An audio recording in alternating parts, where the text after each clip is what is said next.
यो दुनियाँमा जो कसैले पनि आफ्नै दुःख पीडा अनि विभिन्न भोगाइहरू भोग्दै आएकै हुन्छन्। अरूको जिन्दगी हेर्दा सहजै प्राप्त भएको हुन्छ जस्तो हामीलाई लाग्छ, तर कति मानिसहरूले सफलता प्राप्त गरेका हुन्छन्।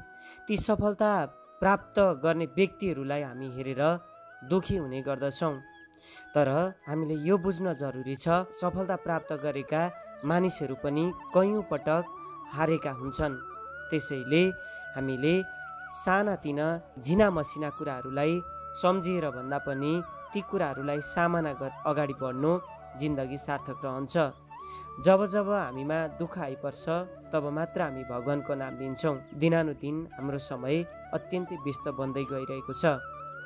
त्यसैले जीवन जिउन एकदमै निराश र दुखी अवस्था हामीमा सिर्जना भइरहेको छ। तर आज तपाईलाई जीवन जिउने यस्ता महान भनाइहरूको साथमा, जीवन जिउन सहयोग गर्ने यस्ता राम्रा भनाइहरूको साथमा हामी उपस्थित भएका छौँ, जसको कारणले गर्दा तपाईको जीवनमा पक्कै पनि सकारात्मक परिवर्तनसँगै सृजनात्मक सोच ल्याउन मद्दत गर्नेछ भन्ने हामीलाई विश्वास छ। दर्शक महानुभाव, आज हामी तपाईलाई श्रीकृष्णका दिव्य बाणीहरू, दिव्य भनाइहरूको साथमा हामी उपस्थित भएका छौँ।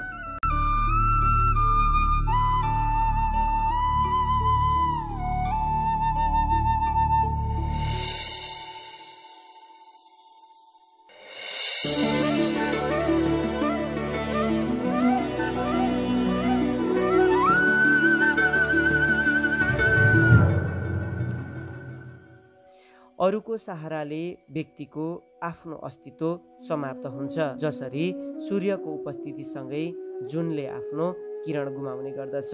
त्यो व्यक्ति शक्तिशाली हो जो आफ्नै सहारामा उभिन्छ।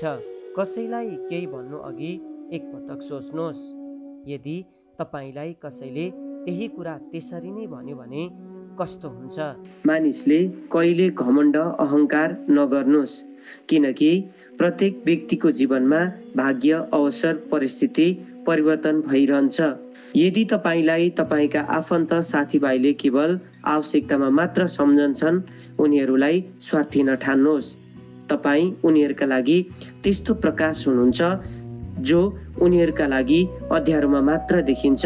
हरेक नजिकको मानिसलाई आफ्नो योजना, रहस्य नबताउनुहोस्। के थाहा, तपाईको साथमा भएका मानिसहरू भोलि तपाईको विरुद्धमा पनि हुन सक्छन्। दर्शक महानुभाव, तपाईलाई हाम्रो प्रस्तुति कस्तो लाग्दैछ?